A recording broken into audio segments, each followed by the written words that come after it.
Bonjour à tous, bienvenue dans ce nouveau webinaire Partout.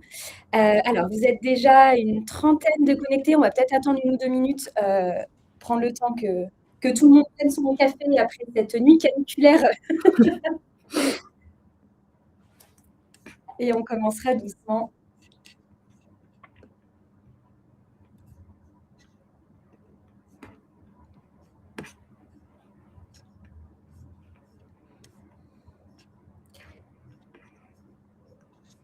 Allez, on va commencer doucement. Alors bonjour à toutes et tous, bienvenue dans ce nouveau webinaire Partout. Pour ceux qui sont habitués, on en fait, pas mal, tout au long de l'année. On est ravis de vous retrouver aujourd'hui pour cette nouvelle édition qui a une saveur un petit peu particulière, puisqu'on va vous présenter aujourd'hui, quelque chose qu'on construit depuis longtemps chez Partout, et qui vient tout juste de voir le jour. Donc on est super enthousiastes à l'idée de vous partager, tout ça aujourd'hui. Avant de rentrer dans le vif du sujet, on va poser un petit peu le contexte. Aujourd'hui, on passe beaucoup de temps à analyser, ses propres chiffres, donc par exemple sa note, ses avis et effectivement, c'est essentiel aujourd'hui. Mais pendant ce temps, les clients de vos concurrents continuent d'écrire eux aussi et ces avis-là, donc tant les vôtres que ceux de vos concurrents, vont construire une image que les IA, lisent et utilisent pour, décider de recommander, une enseigne ou une autre. Et donc la stratégie de votre concurrent, c'est plus vraiment un secret, on va le voir, et elle va vraiment s'écrire chaque jour à travers ses avis clients. Et c'est donc tout le sujet d'aujourd'hui. Donc je vais me présenter, je suis Charlotte, Head of Field Marketing chez Partout, et je suis accompagnée aujourd'hui de Fanny, que je vais laisser se présenter. Bonjour à tous. Donc oui, je suis Fanny Lagier, je suis Product Marketing Manager chez Partout. Mon rôle, c'est d'accompagner le lancement des produits et leur mise sur le marché, et en particulier les sujets liés à la e-réputation, d'où ma présence aujourd'hui. Je suis ravie d'animer cette session avec toi, Fanny, aujourd'hui. Peut-être que vous avez déjà l'habitude, mais je refais un petit point récap de comment vous pouvez interagir avec nous tout au long de ce webinaire. Donc, vous avez la section chat que je vois que vous avez déjà commencé à utiliser, donc c'est top. N'hésitez pas à partager vos réactions, vos impressions. La section Q&A sur laquelle vous pouvez déjà poser vos questions. Comme d'habitude, on prendra un temps à la fin du webinaire pour répondre à l'intégralité des réponses si on a le temps, mais en tout cas, une grande majorité d'entre elles. Et puis, on a l'onglet sondage. Donc, on va vous pousser tout au long de ce webinaire des questions pour pouvoir vraiment récolter vos impressions sur pas mal de sujets. Donc, l'idée, c'est de rendre la session la plus interactive possible. Donc, on compte sur vous pour ça. Et sans plus attendre, Fanny, je te laisse commencer cette session. Eh bien, c'est parti. Donc, comme le disait Charlotte en intro, pour bien comprendre pourquoi la veille concurrentielle est devenue un enjeu un petit peu central, il faut d'abord partir d'un constat, donc qui peut un peu déranger, mais qui est quand même fondamental. C'est qu'aujourd'hui, vous n'avez plus entièrement la main sur votre image de marque. C'est vrai que pendant longtemps, les entreprises définissaient seules leur positionnement. On construisait un message marketing, on le diffusait, et c'est ce que les clients retenaient. Mais ce temps-là, il est révolu. Aujourd'hui, le choix d'un internaute, il repose plus uniquement sur la promesse marketing que vous allez faire. Il repose aussi, et de plus en plus, sur ce que les clients disent de vous en ligne et sur l'expérience qu'ils ont réellement vécue. C'est d'autant plus vrai aujourd'hui, comme le disait Charlotte, avec les IA. Pourquoi? Parce que les IA vont jouer un rôle de prescripteur en fait pour nos internautes, et les IA vont se baser sur ces mêmes avis et sur ce qui se dit en ligne pour vous recommander vous, ou pour recommander du coup votre concurrent local.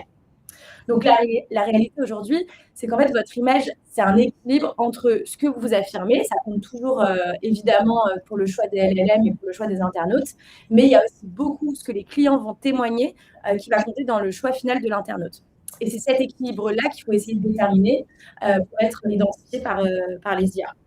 Donc c'est vraiment le cœur aujourd'hui de ce qu'on va explorer ensemble. Ouais, et justement, on va tout de suite commencer par vous poser une question. Avez-vous déjà demandé à ChatGPT, Gemini ou tout autre LLM de comparer votre enseigne à un concurrent? On vous laisse tout de suite y répondre.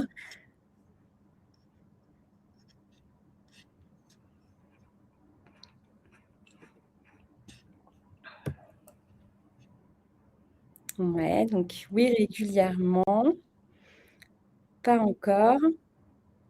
OK, c'est assez différent dans les réponses. C'est hyper intéressant ce que Mmh. tu dis. Mais on a quand même pour l'instant plus de 40 qui a écrit: «Pas encore, mais ça m'intéresse». Bah, tant mieux, c'est le sujet du jour. C'est tout c'est tout le sujet d'aujourd'hui. Alors effectivement, tous les grands, LLM, aujourd'hui font désormais de la comparaison locale. Donc ils ne se contentent plus de lister des résultats, ils vont vraiment recommander, comparer, synthétiser ce que les clients disent d'un établissement, mais ils ne le font pas forcément de la même manière. Donc par exemple, et je le précise pour l'instant seulement aux États-Unis, mais on espère très vite en France, avec AI Mode, quand un utilisateur fait une recherche locale sur Google, la logique, elle va vraiment changer complètement. Plutôt que de parcourir des fiches une par une, l'utilisateur va pouvoir sélectionner 2 ou 3 établissements, par exemple, qui l'intéressent, donc disons des restaurants, et poser directement une question à l'IA. Lequel de ces établissements a le meilleur dessert? Lequel est le mieux pour un dîner en amoureux avec une belle terrasse? Etc. Donc vraiment, Google va synthétiser le contenu des avis de ces établissements, pardon, pour répondre et apporter une réponse la plus personnalisée, la plus contextualisée à l'utilisateur. Donc, pas seulement la note globale ou le nombre d'étoiles, mais vraiment ce que les clients auront vraiment écrit dans le détail des avis. Donc, ce qui est important là de comprendre, c'est que c'est vraiment un phénomène qui prend une ampleur assez grande. Google a notamment annoncé que AI Mode dépasse le milliard d'utilisateurs mensuels, avec des requêtes qui vont doubler chaque trimestre. Donc, on est vraiment plus sur un test, là, on est vraiment sur un nouveau moteur de recherche. Et donc, ça a une conséquence vraiment directe parce que certains établissements qui peut-être étaient dans le top 3 du bac classique vont vraiment disparaître de ces réponses, pendant que d'autres, au contraire, parce qu'ils ont un profil d'avis plus riche, plus récent, plus cohérent, eh ben, vont remonter. Dans Gemini, c'est pareil, on a une comparaison qui est faite plutôt sous forme de tableau, critère par critère, avec la note, les points forts des avis, les horaires, l'ambiance. L'IA va vraiment structurer la réponse sur ce que vos clients ont écrit pour aider l'internaute à trancher.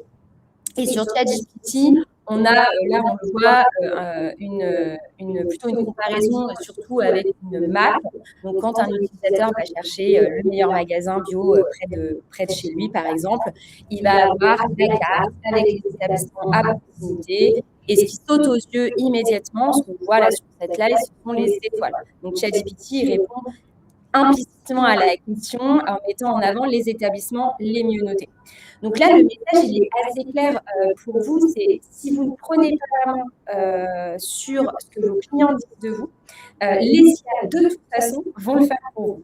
Et cette comparaison, elle se base sur ce que vos clients et ceux de vos concurrents ont écrit. Elles agrègent toutes ces réponses, tout ce qui est disponible en ligne. Et l'important, c'est qu'elles agrègent tout ce qui est bon, mais aussi ce qui est moins bon. Et aux États-Unis, ce mouvement, il a déjà pris une forme encore plus concrète côté Google. Fanny va vous en parler tout de suite. Yes, en effet. Donc un exemple qui est particulièrement marquant et que vous avez peut-être remarqué, c'est la fin de la section Q&A qui est remplacée du coup aux États-Unis par Google Ask Maps. Donc, je ne sais pas si vous l'aviez déjà utilisé, vous, en tant que consommateur, mais en fait, la section Q&A, il fallait aller sur une fiche d'établissement et vous pouviez poser une question, du coup, sur cet établissement, mais il fallait attendre, du coup, que le gérant ou un autre internaute vous réponde. Et en fait, cette section-là, elle a complètement disparu là, depuis le début d'année. Et ça a été remplacé par Google Ask Maps. Donc, qu'est-ce que c'est Google Ask Maps? L'utilisateur, il a juste à ouvrir Google Maps et poser sa question. Et il y a même Google, on le voit un peu sur l'écran, qui va suggérer déjà des questions pour que l'utilisateur n'ait même pas à le faire. Donc, il va pouvoir poser une question, donc un peu comme disait Charlotte, du type quel est le meilleur restaurant autour de chez moi, par exemple, avec une terrasse. Et on va directement lui suggérer du coup des établissements. Donc, ce qui change ici, c'est vraiment le comportement. Avant, l'utilisateur, il devait explorer, il allait parcourir les fiches, il allait comparer et il devait se faire sa propre opinion après cette comparaison. Alors qu'aujourd'hui, il a juste à choisir parmi ce que l'IA lui propose. Donc, il ne cherche plus, en fait, il va suivre une recommandation. Et ça change complètement, du coup, la donne. Pour l'instant, bon, même si Google Ask Maps est disponible qu'aux États-Unis, on voit clairement du coup que c'est un peu la direction qu'on va prendre et certainement aussi en France dans le futur. Donc le sujet, c'est plus seulement d'être visible, mais c'est vraiment d'être sélectionné par les IA et donc à la fin par l'internaute. Et donc à la slide suivante, on a aussi un autre exemple qui est très intéressant. C'est la section «Bon à savoir» et celle-ci, elle est disponible en France. Donc je ne sais pas si vous l'avez déjà vue, elle était disponible que sur certains établissements jusqu'à aujourd'hui, parce que du coup, ça dépend aussi du nombre d'avis de l'établissement pour pouvoir voir cette section. Mais c'est une section qui permet en fait d'avoir un résumé qualitatif des avis de la fiche d'établissement. Elle est générée par Gemini et elle résume en fait du coup les avis du point de vente. Et ce qui est important de comprendre, c'est que ce résumé-là, il n'est pas du tout aléatoire. Google va chercher des tendances stables dans les avis, pas des opinions isolées. Donc pour qu'un élément apparaisse dans cette section, il faut qu'il soit répété par plusieurs clients, qu'il soit cohérent dans le temps et qu'il soit présent sur un volume significatif d'avis.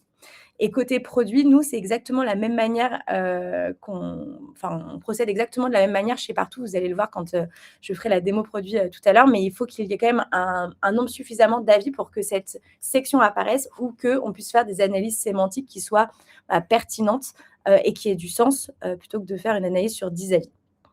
Donc, ce que ça confirme surtout, c'est que les avis, c'est plus simplement un indicateur de satisfaction. Les avis sont analysés par Google, ils sont résumés automatiquement et ils sont utilisés dans les recommandations IA. Donc, la réputation, elle est devenue un levier de visibilité, de confiance et de conversion pour les internautes. Mais comme je vous le disais, encore faut-il avoir assez d'avis pour ça. Oui, complètement. Alors, il faut effectivement avoir assez d'avis. Complètement, Fanny. Donc, effectivement, il faut avoir assez d'avis. On a tendance à dire que ce qui compte, c'est la note. C'est en partie vrai, mais pas seulement. La quantité d'avis, c'est aussi un critère de fiabilité, d'autant plus important avec cette nouvelle fonctionnalité qui permet aux utilisateurs de ne voir que les établissements qui ont plus de 30, 50 ou 100 avis. Et la conséquence, c'est que certains établissements avec une note de 4,9 sur 5, mais qui auraient seulement 8 avis, par exemple, en tout cas moins de 30, ils vont être filtrés et ils vont être invisibles pour un utilisateur qui va utiliser ce critère. Donc, encore une fois, le minimum, c'est 30 avis. Donc, le volume d'avis, c'est vraiment plus un bonus, c'est vraiment une condition d'entrée. Et bien évidemment, aujourd'hui, il y a des moyens de booster son nombre d'avis. Vous l'avez peut-être déjà vu, imprimer un QR code, par exemple, ou envoyer un SMS si on a le numéro du client. Nous, c'est quelque chose qu'on propose aussi chez Partout. Voilà, sous forme de QR code directement dans l'application ou sous forme d'envoi de SMS. Donc, c'est quelque chose qui peut être boosté assez facilement. Maintenant qu'on a posé le contexte, il faut comprendre un petit peu quels sont les bons signaux à envoyer aux algorithmes. Et donc là, il y a 5 réflexes. Alors, vous me direz, il n'y en a que 4 sur la slide, mais on en a 4 premiers qui sont vraiment fondamentaux. Et le 5e, on y viendra, il est souvent sous-estimé, mais pourtant, il est vraiment tout aussi important. Donc, le premier signal ici, c'est de maintenir un flux d'avis régulier. Ce qu'on vous recommande, c'est de viser entre 5 à 10 nouveaux avis par mois et par établissement, parce qu'en fait, un avis qui a déjà plus de 3 mois est considéré comme obsolète par les algorithmes. Donc, l'idée, c'est vraiment de pouvoir fournir des avis très régulièrement. Et pour ça, vous pouvez notamment automatiser les sollicitations, comme je vous l'ai expliqué dans la slide précédente. Répondre vite et de façon personnalisée. Ça, évidemment, c'est essentiel. Donc, on vous conseille de répondre max sous 48 heures et en contextualisant un petit peu la réponse. Donc, en reprenant les mots de vos clients de la question. La réponse générique, elle ne va satisfaire ni vos clients, ni les IA. Donc, vraiment, ça, c'est hyper important. Le troisième signal, c'est d'enrichir vos réponses avec des mots-clés métiers. Celui-là aussi, il est hyper important dans la contextualisation. L'idée ici, c'est d'intégrer naturellement des termes qui vont, assez précis, qui vont mettre en évidence, votre offre, vos attributs, vos services et cetera, directement dans vos réponses et c'est ce vocabulaire-là que vous allez, utiliser qui va permettre à l'IA de vous associer, ou d'associer votre marque en tout cas à, un savoir-faire, à différents services. Donc ça, c'est super important et le dernier, signal fondamental, c'est, la cohérence. Donc vraiment, on vous, recommande de vérifier la cohérence entre vos photos et vos avis. Donc l'IA, elle va croiser, finalement à la fois les textes et les images. Donc si vos photos, ne reflètent pas, ce qui est, décrit par vos clients dans les avis, ça envoie un signal négatif. On a vraiment un manque de cohérence et du coup un manque de fiabilité de la donnée. C'est des choses, qu'on a, déjà abordées dans de précédents webinaires si vous avez l'habitude de nous suivre, vraiment cette idée de cohérence de la donnée. Donc ces 4 réflexes-là, ils sont vraiment indispensables, mais le problème, c'est comment on fait pour, les tenir à l'échelle d'un réseau et c'est souvent là que ça devient un peu compliqué et que ça coince. Fanny, comment on va gérer ce passage à l'échelle justement? C'est clair que tenir ces 4 réflexes à l'échelle d'un réseau de dizaines, voire de centaines d'établissements, c'est pas anodin. Je pense que ça suppose trois grandes.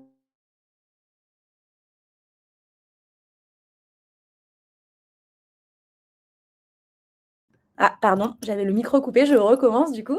Je disais qu'effectivement tenir ces réflexes-là à l'échelle d'un réseau de dizaines ou de centaines d'établissements, c'est pas anodin et ça suppose vraiment une capacité opérationnelle, forte et pour ça, il y a peut-être des outils qui peuvent, du coup vous aider à centraliser premièrement du coup tous vos avis au même endroit. Donc les avis de tous vos établissements, mais aussi les avis qui viennent de sources différentes, donc Google, Facebook, TripAdvisor, pour ne rien laisser passer.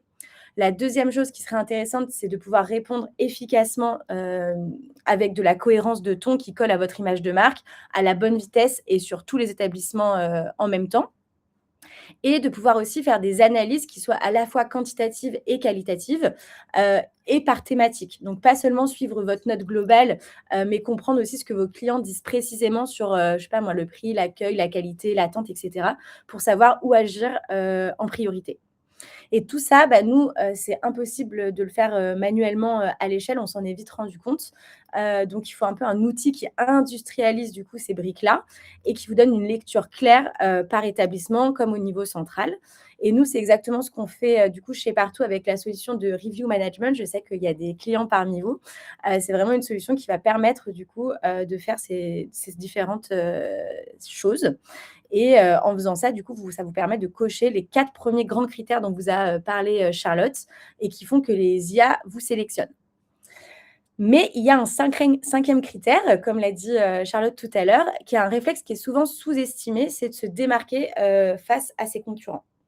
Donc se démarquer, pourquoi? Vous allez me dire, c'est un peu le cœur du sujet aujourd'hui, c'est la veille concurrentielle et le principe qui est assez simple, c'est que, le contexte marché, il a toute son importance. Une note, elle a un sens que si elle est contextualisée.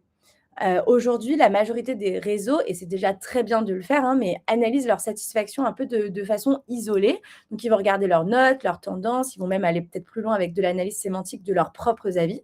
C'est déjà une première brique très importante. Mais la perception client, elle est quand même relative. On ne gagne pas parce qu'on a une bonne note, on gagne parce qu'on est perçu comme meilleur que l'alternative locale. Donc, si vous avez une note de 4,2 par exemple, c'est honorable, bravo, on est content.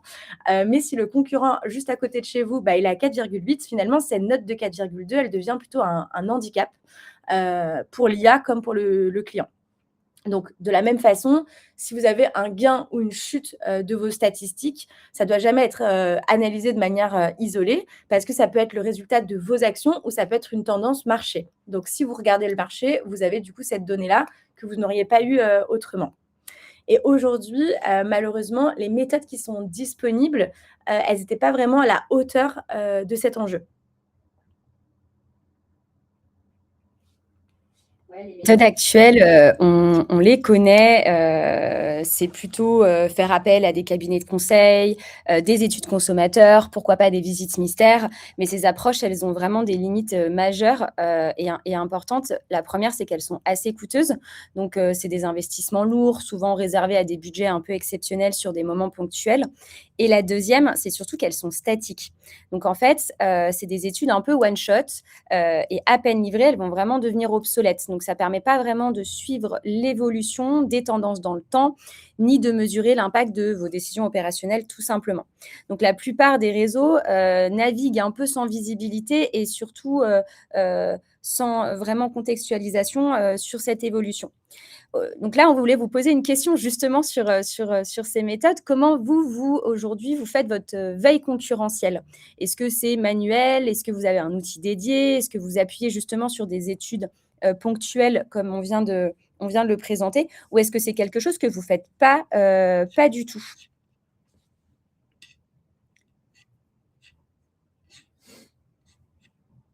Alors, hop, plutôt manuel, on ne le fait pas encore. Il y a beaucoup de manuels.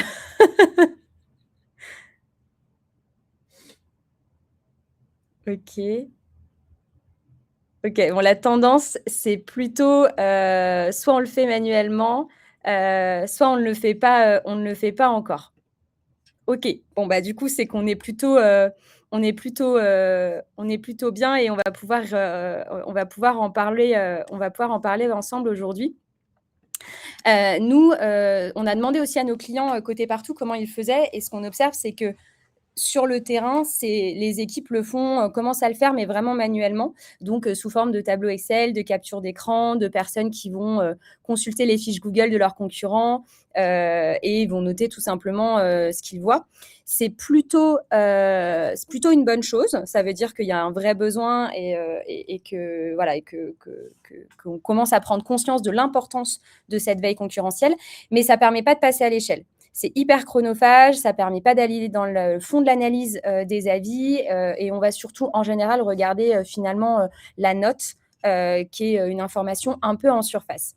Et c'est là justement dans ce passage à l'échelle que l'IA, elle va vraiment changer la donne. Et Fanny, tu vas nous expliquer pourquoi. Oui, complètement. Bah, en fait, je vais enfoncer un petit peu des portes ouvertes, ici, mais l'intelligence artificielle dans cette, veille concurrentielle, elle est très importante parce que, bah, on a beaucoup de volume de données, à analyser. Imaginez déjà donc, aller dans le détail de tous vos avis, de tous vos établissements, c'est déjà un travail énorme, mais si vous devez faire ça et multiplier ça à l'échelle de tous vos concurrents et de tous leurs établissements, bah, là, ça devient complètement mission, impossible. Donc l'intelligence artificielle, c'est intéressant du coup de l'exploiter, pour ça. Ensuite, la deuxième chose, et Charlotte l'a un petit peu dit, mais c'est la partie sémantique des avis. Donc, c'est vraiment aller comprendre dans le détail. C'est pas en lisant du coup les avis et en voyant que bah, voilà, il y a le thème accueil qui a l'air de revenir assez souvent qu'on va pouvoir se faire vraiment des idées très fixes. Donc, l'idée, c'est vraiment d'avoir une analyse sémantique qui est à la fois vraiment calculée sur le nombre d'avis qui vont citer ce thème, etc. Et ça, sur vos avis et sur ceux de vos concurrents. Et ensuite, hyper important aussi, c'est qu'à l'inverse du coup des méthodes, d'aujourd'hui, qui existent, on va pouvoir avoir des analyses qui sont récurrentes. Une fois qu'on a, briefé notre IA sur ce qu'on veut, on peut lui dire, voilà, de faire cette analyse dès qu'on a de nouveau, assez d'avis, pour, la relancer. Donc, ça peut être tous les 3, tous les 6 mois, mais donc avoir des analyses qui sont récurrentes. Donc l'importance de l'IA dans la veille concurrentielle, elle devient vraiment évidente. Et nous, du coup, chez Partout, on a 4 grands critères qu'on aime bien, suivre, en termes de veille concurrentielle. Les indicateurs qui sont essentiels, pour nous, il y a d'abord les métriques clés du marché, donc vraiment la partie quantitative. Donc pouvoir regarder, votre note, votre nombre d'avis, votre délai de réponse, tout ça, mais face à vos concurrents, pour voir comment vous vous situez. Ensuite, du coup, on en a parlé, mais il y a toute la partie sémantique et verbatim client. Donc, comprendre vraiment quels sont les grands thèmes qui reviennent, quelles sont vos forces, quelles sont vos faiblesses, et quelles sont les forces et quelles sont les faiblesses de chacun de vos concurrents et d'essayer de vous comparer pour voir du coup où est-ce que vous avez de l'avance, où est-ce que vous êtes en retard, et cetera. Ça va avec le troisième point qui est vraiment un peu une analyse par thème du marché. Donc de se dire, bah, c'est quoi les grandes forces du marché aujourd'hui, c'est quoi les grandes faiblesses et comment je me positionne sur ces thèmes-là. Et enfin, le dernier axe, mais qui est aussi important, on parle beaucoup de LLM, de GEO, et cetera, mais le SEO compte encore beaucoup et les LLM aussi s'appuient sur le SEO et donc on a envie de pouvoir suivre la visibilité et le classement, enfin la position SEO sur des mots-clés qui vont être importants pour mon secteur. Donc c'est ces 4 grands indicateurs-là, que nous, on recommande fortement de suivre, quand on fait des veilles concurrentielles. Et du coup, je voulais vous poser quand même la question directement avant de continuer. Vous pensez que quelles sont les raisons on voulait vous poser une question avant de continuer. Quelles sont, selon vous, les raisons de pourquoi un client va choisir une autre enseigne concurrente par rapport à la vôtre, par exemple? C'est important pour nous de comprendre un petit peu votre perception sur tout ça.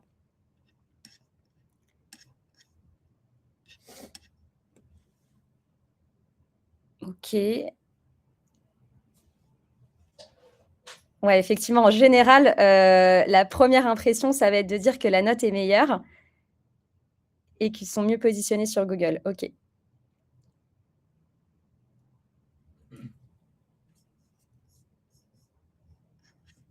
Ça marche.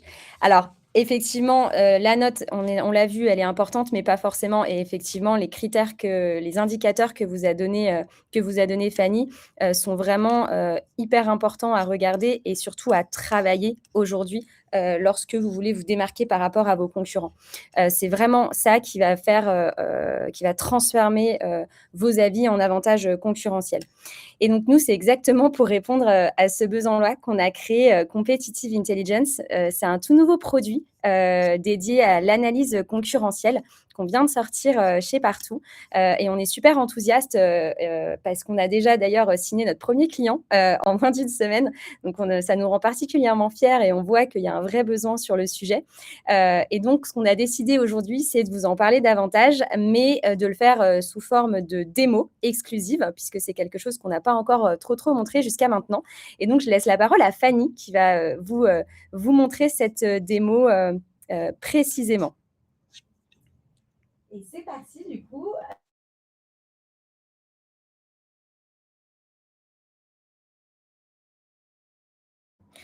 Vous allez avoir du coup la possibilité de regarder un petit peu notre plateforme avec ce nouveau produit Competitive Intelligence. Donc moi, pour ce faire, je vais me mettre dans la peau de Toyota. Donc là, les données que vous allez voir, c'est vraiment pour le bien de la démo, hein, c'est factice, mais ça va vous permettre aussi de vous projeter vraiment dans le produit. Donc, on se met à la place de Toyota. Toyota, aujourd'hui, a envie, de pouvoir, à la fois suivre sa propre e-réputation, suivre aussi, la réputation de ses concurrents et de pouvoir suivre le positionnement SEO, sur des mots-clés stratégiques qui sont liés, à l'industrie automobile. Donc, la première chose, à faire, c'est de mettre, un contexte à notre intelligence artificielle. Donc pour ça, Toyota va aller dans les paramètres statistiques de notre plateforme Partout et va décider quels tags, ils ont envie de suivre. Donc les tags chez Partout, c'est des thématiques, que, on va avoir envie de suivre, dans nos avis. Donc ici, on a une intelligence artificielle, nous, chez Partout, qui s'appelle Jim, qui va déjà vous pousser, en fait, des thématiques, sur la base des avis qu'ils ont déjà, reçus. Donc, par exemple, là, Jim va pousser l'accueil, l'accessibilité, l'ambiance, et cetera, parce qu'il considère que c'est des thématiques qui ressortent déjà beaucoup dans les avis, donc ce sera intéressant de les suivre et de taguer l'entièreté des avis sur ces thèmes-là. Donc ça, nous, on le pousse, mais on peut très bien décider d'en ajouter d'autres ou d'en supprimer. C'est vraiment comme Toyota veut. Donc là, moi, par exemple, je vais en créer un nouveau qui est service client, qui n'était pas poussé par notre IA, et je vais sauvegarder. Avant, du coup, que l'ensemble de ces tags soient mis sur l'entièreté des avis, on va devoir décider à quel niveau on souhaite notre analyse des avis. Est-ce qu'on le veut sur l'ensemble des avis de notre organisation ou que sur un groupe d'établissements? Je vous donne un exemple. Si par exemple Toyota Monde et clients partout. Ils pourraient décider de faire cette analyse uniquement sur les établissements présents en France, donc les groupes d'établissements français. Ici, pour le bien de la démo, on va choisir du coup toute l'organisation. Et on va passer à l'étape suivante, qui est celle qui nous intéresse aujourd'hui, qui est la définition des concurrents. Donc, je vais cliquer sur configurer. Et en tant que Toyota, du coup, je vais ajouter mon premier concurrent qui est Ford. Je vais mettre le site web de mon concurrent pour que l'IA comprenne bien de quel concurrent on se parle et les variantes du nom du concurrent. Et je vais créer ce premier concurrent. Et de la même manière, je vais en ajouter d'autres, donc Volkswagen, Hyundai, Renault et Peugeot. Je pourrais aller jusqu'à 10 concurrents ici. Et ensuite, comme je vous le disais, Toyota est aussi intéressé pour suivre des mots-clés SEO qui sont vraiment importants pour le secteur de l'automobile. Le premier, c'est concession automobile. Le second, c'est voiture d'occasion. Et le troisième, c'est reprise de véhicule. Donc ici, vous pouvez mettre les mots-clés que vous voulez et qui peuvent être, par exemple, conseillés par votre agence SEO. J'enregistre et je lance mon analyse. Donc, il faut savoir qu'ici, ça va prendre quelques secondes pour la démo. Dans les faits, ça peut prendre plus de temps parce que ce qui se passe là en back-office, c'est qu'on va venir taguer tous les avis de votre organisation, donc tous les établissements, plus on va venir taguer tous les avis de tous vos concurrents à toutes les échelles, donc c'est-à-dire tous les établissements de vos concurrents. Donc, ça va prendre un petit peu de temps. Mais une fois que c'est fait, on peut cliquer sur découvrir le résultat et on arrive du coup sur notre plateforme. Donc, on va regarder ensemble. Donc, il y a un premier onglet ici là-haut qui s'appelle Vue d'ensemble et qui va nous permettre de voir plutôt une analyse quantitative. Donc, ici, vous allez retrouver du coup l'entièreté des 10 concurrents qui sont regroupés, mais vous pourriez très bien décider de filtrer sur un ou deux concurrents. Vous avez aussi la possibilité de choisir la période d'analyse ou de sélectionner un des tags en particulier pour suivre l'ensemble des KPI que je vais vous montrer sur un seul tag, par exemple l'accueil ou le prix, etc., pour voir si en fonction des tags, les KPI ils changent beaucoup ou pas. Donc, vous avez d'abord les 3 premières grandes métriques qu'on suit tous quand même de manière assez logique en e-réputation, la note moyenne, le nombre d'avis moyen et le taux de réponse moyen qui est directement comparé aux concurrents que vous avez sélectionnés. Donc ici, c'est tous les concurrents que j'ai mis.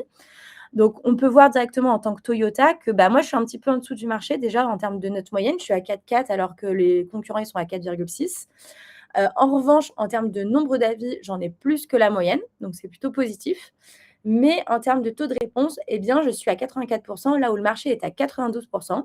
Donc, directement, je peux voir 2 actions fortes. C'est il faut que ma note moyenne, elle augmente et il faut que je réponde plus à mes avis. Ensuite, vous avez des graphiques en dessous qui reprennent en fait ces KPI-là et qui vous permettent de vous évaluer, vous, versus vos concurrents à travers le temps. Donc, pour voir les évolutions du coup de ces KPI-là. Et en dessous, vous allez retrouver du coup la légende. Donc là, on peut voir par exemple la moyenne du marché, c'est la ligne en pointillé. Et après, chacun des concurrents a une couleur. Et vous pouvez voir également les chiffres en valeur absolue, donc ce qui vous permet de comparer de manière très facile. Si je scrolle un petit peu, on peut voir quelque chose de très intéressant. On en parlait justement juste avant sur qu'est-ce qui est important de regarder. C'est les top forces du marché et les top faiblesses du marché.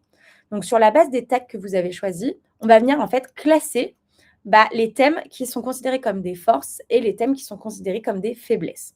Donc, si on prend du coup le thème qu'on a choisi ensemble, service client, on voit que c'est considéré comme une force sur le marché parce que dans 72% des cas, quand on parle de service client, c'est positif.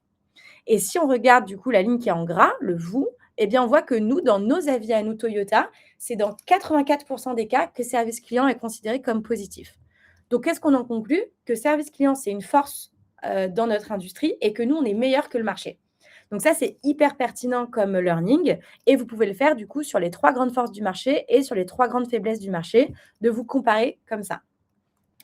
Et ensuite, ce qui va être encore plus intéressant, c'est qu'en bas, on retrouve du coup les 3 forces de Toyota et les 3 faiblesses de Toyota, qu'on pourrait creuser dans le détail, mais c'est pas l'objectif, aujourd'hui. On a déjà fait un webinaire sur notre partie vraiment, un module de e-réputation pour, analyser vos propres avis. Ici, on va s'intéresser plutôt à l'analyse des avis des concurrents. Donc ici, on retrouve les concurrents qu'on a mis, hein, donc Renault, Ford et cetera, et on voit directement quelles sont leurs 3 forces et enfin jusqu'à 3 forces et jusqu'à 3 faiblesses, et on peut cliquer sur l'un de ces concurrents ou même aller sur «Tout voir» ici. Et on arrive dans le deuxième onglet ici qui s'appelle «Analyse des avis» et qui va vous permettre du coup de creuser chaque concurrent dans le détail pour vraiment comprendre ce qui se cache derrière leurs notes et leurs KPI de manière générale. Donc on peut ici sélectionner un tag, donc par exemple on reprend service client et on va voir du coup directement sur ce tag, s'il y en a pour qui c'est une force ou pour qui c'est une faiblesse. Donc là, on voit directement que pour Ford et Hyundai, c'est une force, alors que pour Volkswagen, c'est une faiblesse. Ensuite, on peut décider d'aller creuser dans le détail Ford, par exemple, pour voir pourquoi service client, c'est une force, pour eux. À chaque fois, vous avez un petit résumé ici qui va vous dire pourquoi le thème en question, c'est une force, ou une faiblesse pour, le concurrent.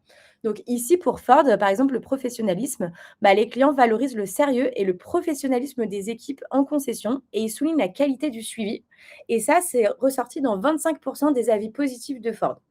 Donc moi, ça m'intéresse vraiment de creuser ce point, donc je vais cliquer sur professionnalisme et ici, je vais avoir, certains KPI, donc pour me dire le nombre de mentions, du thème professionnalisme, la note moyenne qui est reliée à ce thème et le pourcentage d'établissements, dont, ce thème-là, est considéré comme une force. Et en dessous, vous allez voir des sous-thématiques. Donc pourquoi? Parce que professionnalisme, ça peut vouloir un peu tout et rien dire. Là, on va venir creuser pourquoi professionnalisme, c'est une force. Donc a priori, en grand sous-thème qui ressort, il y a le respect des engagements. À chaque fois, vous avez de nouveau un petit résumé et des verbatim clients qui sont directement tirés, des avis qui ont été tagués avec le thème professionnalisme. Donc là, en sous-thématique, vous avez le respect des engagements, le suivi des dossiers clients. Donc pareil, vous pouvez cliquer, vous avez à chaque fois, le résumé, les verbatim, la clarté des démarches et la gestion efficace des livraisons. Donc ça vous donne vraiment, une granularité d'analyse, qui est très forte. Donc ça, c'est au niveau central. Donc vous voyez ici, vous avez un petit onglet qui s'appelle «Organisation». C'est vraiment au niveau central sur les 10 concurrents nationaux que, vous avez choisis. Mais ces analyses-là, elles peuvent être tout aussi pertinentes pour un de vos business managers à l'échelle d'un établissement. Donc vous avez la possibilité ici de switcher sur la vue établissement et là, je change de rôle, je me mets à la place d'un business manager, de Toyota, Paris, on va dire 19, voilà.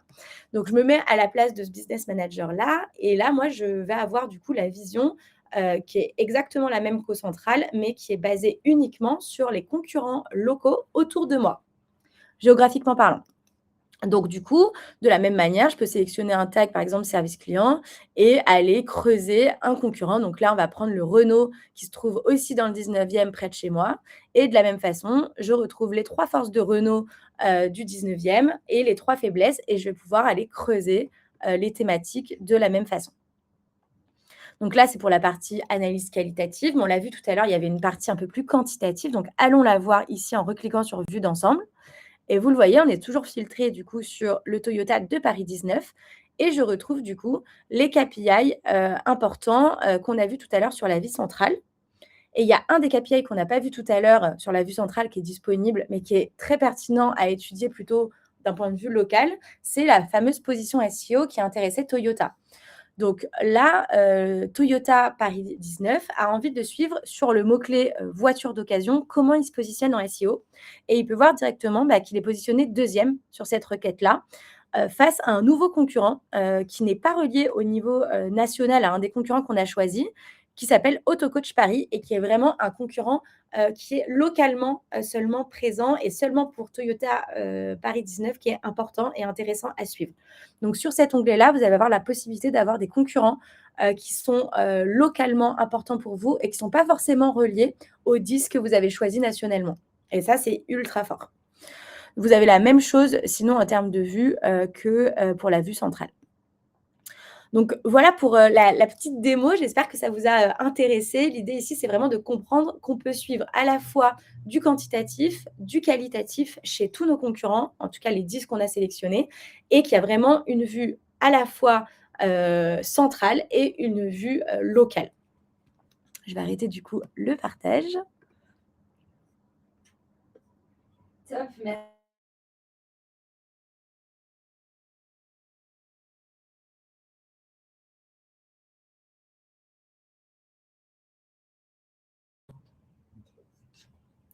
C'est tout bon. Merci Fanny pour cette démo. J'espère qu'elle vous aura inspiré. C'est vraiment, on est super fiers de ce produit et on est ravis de vous le montrer aujourd'hui. Si on résume un petit peu ce que tu nous as montré, Fanny, aujourd'hui, ce que l'outil permet, ça va être d'identifier vos concurrents, vos avantages concurrentiels, pardon. Donc là, on ne suppose pas, mais on vient vraiment lire et analyser les avis. Et l'idée, c'est que vous puissiez capitaliser derrière dans votre communication sur ces avantages concurrentiels. Le deuxième, c'est détecter les angles morts, les thématiques sur lesquelles vos concurrents vous devancent avant que l'écart se creuse. Donc ça, c'est super important. Anticiper ce que les IA recommandent. Donc c'est comprendre si vous ou vos concurrents êtes davantage sélectionnés sur certaines requêtes clés. Et enfin, de mesurer l'impact de vos actions en suivant vraiment l'évolution de ces différents KPI, de ces écarts de perception dans le temps, parce qu'on l'a dit et je pense que vous l'avez compris, de suivre un indicateur qui ne bouge pas, ça n'a pas beaucoup d'intérêt aujourd'hui. Et le plus intéressant dans ce que vous a partagé Fanny, c'est que vous bénéficiez à la fois d'une vision consolidée de votre réseau, pardon, donc au niveau central, et d'une analyse détaillée, établissement par établissement, donc ça au niveau local, pour agir vraiment précisément là où c'est nécessaire.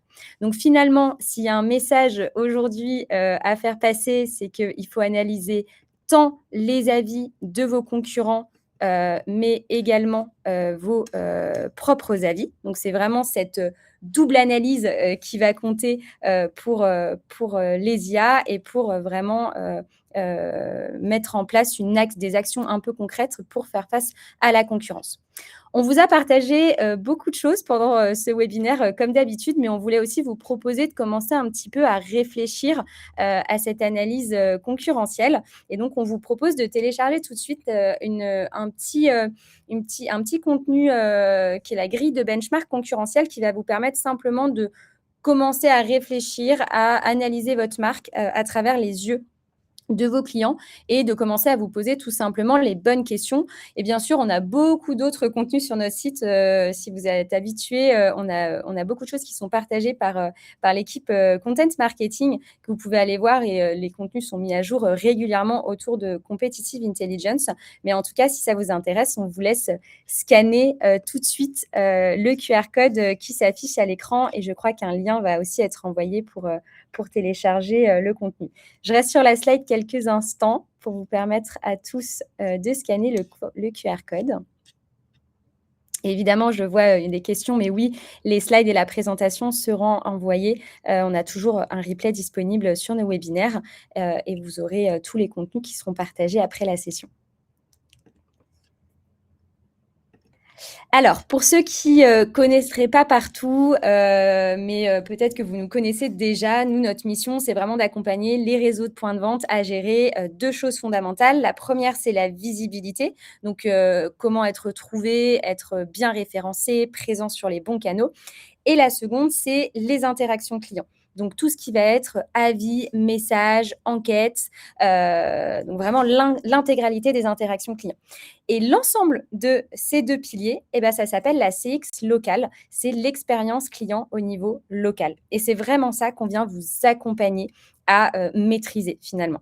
On est ravis aujourd'hui d'accompagner déjà plus de 1300 enseignes et plus de 300 000 points de vente. Et cette dynamique, elle a d'ailleurs été reconnue assez récemment d'une façon qui nous rend particulièrement fiers et qu'on voulait vous partager si vous ne l'avez pas vu déjà sur LinkedIn. Fanny, je te laisse en parler. Trop de chance, c'est moi qui annonce la officiel, la French Tech 120, enfin Partout rejoint, la French Tech, 120. Donc, c'est une distinction, qui est délivrée chaque année, par la French Tech, qui récompense les 120 entreprises françaises qui démontrent une dynamique de croissance solide et la capacité à s'imposer, sur la scène internationale. Donc, c'est une première dans l'histoire, de Partout et on est, super fiers, de rejoindre, le FT 120. Voilà.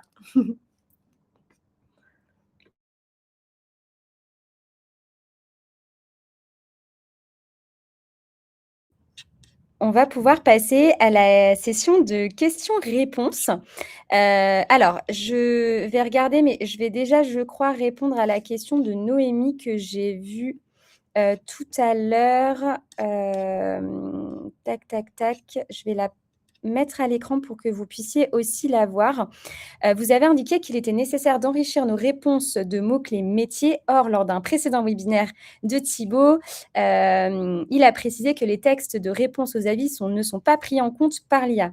Il n'est donc pas indispensable de glisser des mots-clés dans nos réponses pour améliorer le SEO et GEO. Qu'en est-il réellement? Alors, effectivement, là, c'est une bonne question et on va pouvoir reclarifier un petit peu tout ça. Donc, pour les IA génératives, c'est effectivement principalement les avis clients eux-mêmes, donc les contenus, le volume, la fraîcheur, etc., qui vont alimenter les modèles, pas vraiment les réponses des établissements. Donc sur ce point spécifique, effectivement, on est bien sur ce qu'avait partagé Thibaut. Mais en revanche, les mots-clés dans les réponses, parce que c'est de ça dont on a notamment parlé aujourd'hui, restent utiles et notamment pour le SEO classique. Donc Google, il va indexer les réponses aux avis et donc glisser les mots-clés métiers dans vos réponses comme on vous l'a recommandé. Ça va permettre de renforcer la pertinence thématique de votre fiche Google Business Profile. Donc ça, c'est hyper important. Et ça va permettre d'améliorer votre positionnement sur des requêtes locales aussi. Donc, c'est vraiment pas à négliger. Et c'est vrai qu'il y a un petit peu, on parle de beaucoup de géo, mais et d'ailleurs, Thibaut le partage aussi dans les webinaires, c'est pas la fin du SEO. On est vraiment sur deux choses qu'il faut travailler. L'un ne disparaît pas complètement au profit de l'autre. Donc voilà, c'était juste pour la reclarification. Noémie, j'espère que j'ai bien répondu à ta question. Ensuite, Fanny, je crois qu'on avait pas mal de questions au sujet de Review Booster. Est-ce que tu peux repréciser un petit peu ce qu'est Review Booster? Parce qu'effectivement, j'en ai parlé extrêmement brièvement. Mais est-ce que tu peux nous partager un petit peu ce qu'est Review Booster et reprendre un petit peu les éléments de cette feature-là? Parce qu'il y avait plusieurs questions à ce sujet.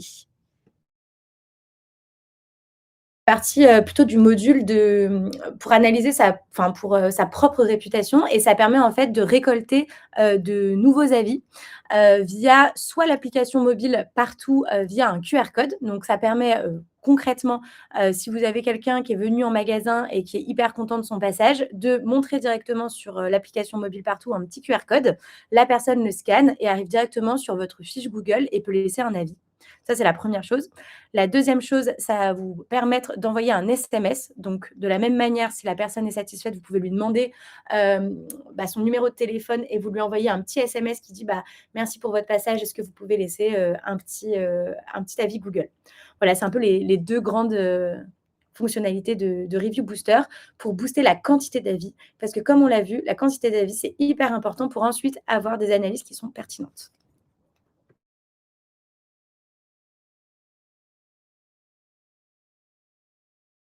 Super, merci Fanny.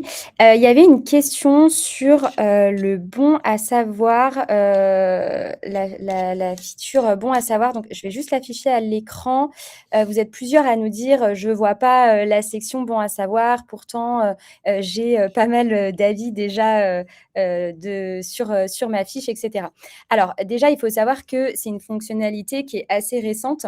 Et donc, même si vous avez beaucoup d'avis, aujourd'hui, il y a quand même un déploiement progressif. Donc, la fonctionnalité, elle n'est pas encore disponible partout. Donc, c'est vraiment, encore une fois, quelque chose de très récent et qui va sûrement évoluer en continu. Ce qu'on sait déjà aujourd'hui, c'est que la catégorie d'établissement peut jouer et que Google a commencé à l'afficher d'abord prioritairement sur certains secteurs comme la restauration, l'hôtellerie, le commerce de détail.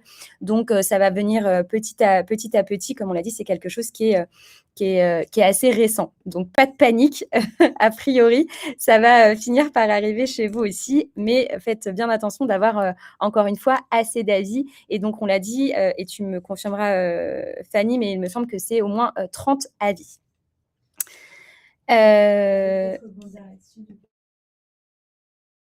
Du coup, pour la partie analyse, on n'a pas du coup la même règle de nombre d'avis évidemment si on regarde au niveau central ou si on regarde à l'échelle d'un seul établissement, puisqu'on ne reçoit pas autant d'avis. Donc à l'échelle d'un établissement, c'est 20 avis, et à l'échelle du coup de l'organisation, il faut environ 150 avis par thématique, pour qu'on considère nous que l'analyse elle est assez pertinente pour sortir. Donc on va vous faire des analyses, assez régulièrement, hein, tous les 3 mois et ensuite on va essayer du coup d'atteindre cette règle-là et pour ça, on va prendre 3 mois, 6 mois ou même 12 mois d'avis si c'est nécessaire, mais pour avoir une analyse, quand même qui est pertinente. Voilà. Merci Fanny.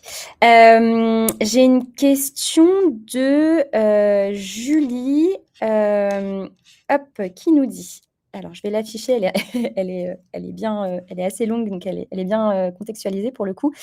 Pour toi Fanny, quand on a un réseau de plus de 800 fiches, il n'est pas facile d'assurer cette cohérence dont vous parlez, car chaque établissement local gère seul ses avis ou ne les gère pas, effectivement. Et les notes avis peuvent être très différents d'une fiche à une autre. Pardon. L'outil Competitive Intelligence résume les stats pour l'ensemble de nos fiches, mais comment ensuite agir en local? Yes, merci Julie pour cette question. Alors du coup, quand j'ai fait la démo, quand je suis passée sur, le petit onglet établissement et que j'étais sur Toyota, Paris 19, c'est exactement cet exemple-là. L'idée, c'est de se dire que vous, en centrale, vous allez avoir vraiment une vision globale, de tous les établissements, des grosses forces et des grosses faiblesses, du réseau et du marché et ensuite, chaque établissement va pouvoir gérer tout seul, son outil de competitive, intelligence. C'est-à-dire que si je me mets à la place de un de vos établissements, il va pouvoir se connecter et il aura uniquement la vue de son établissement à lui et de ses concurrents, locaux, et il va pouvoir de la même manière analyser, bah, du coup ses KPI à lui tout seul, versus ceux de ses concurrents et cetera. Donc lui, il aura vraiment la vue uniquement établissement. C'est d'ailleurs toute la force du produit, c'est vraiment la possibilité de le voir à l'échelle de l'organisation, ou même à l'échelle d'un groupe. Si vous décidez de par exemple, vous avez plusieurs marques, vous pouvez décider de le voir par marque, ou à l'échelle d'un seul établissement. J'espère que j'ai répondu à la question, Julie.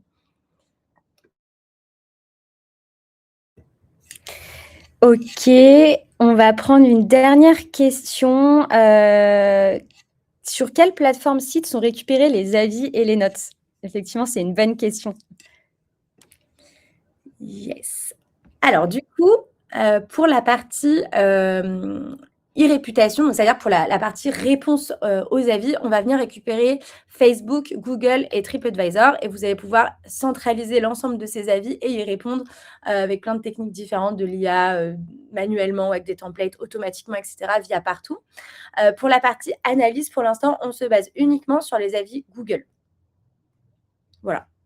Pour l'instant, c'est que les avis Google, qui sont considérés. Super, merci Fanny. On arrive, à la fin de ce webinaire. On a répondu à pas mal de questions, aujourd'hui. On voudrait vous en poser, nous, une dernière, qui est, tout simplement de nous dire si vous seriez intéressés, par un audit concurrentiel, de votre réseau. N'hésitez pas à nous le faire savoir. Effectivement, comme ça, on peut commencer à en parler avec vous. Et en tout cas, on a été ravis d'être avec vous, Fanny et moi, aujourd'hui, pour ce webinaire. On espère que ça vous a inspiré, en tout cas, ça vous a donné envie de passer à l'action. Et on vous souhaite une excellente journée et on vous dit à bientôt pour le prochain webinaire. Merci, au revoir.